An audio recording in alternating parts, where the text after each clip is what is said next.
you're actually hearing the vibration of the sun. It almost has a warmth to it.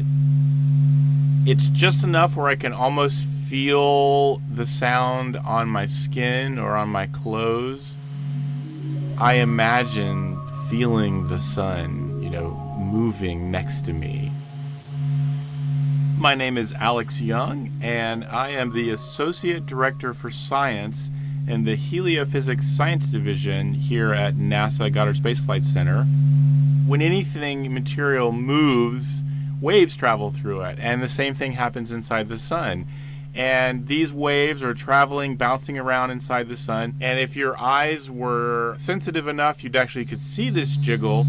But what scientists have done is they've taken that jiggle and turned it into sound, into a sound that we can hear with our own ears.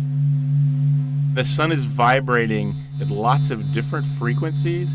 And one of the things that's pretty cool about that is we can use those vibrations in the sun to look inside the sun. We don't have straightforward ways to look inside the sun. I mean, we don't have a microscope to zoom inside the sun.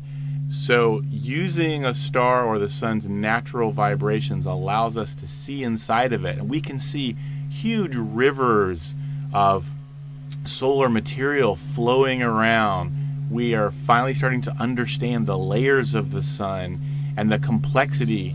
It's really cool because all of this complex motions inside the sun are in fact what generates magnetic fields inside the sun. And those magnetic fields float up to the surface and give us sunspots. And those sunspots give us solar flares and coronal mass ejections, this whole thing we call space weather. So all of these things are connected.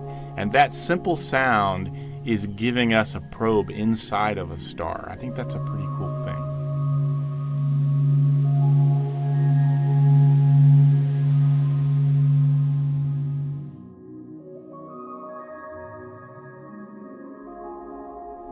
The dynamic imagery and sounds of the sun are on display at the NASA Goddard Visitor Center in Greenbelt, Maryland.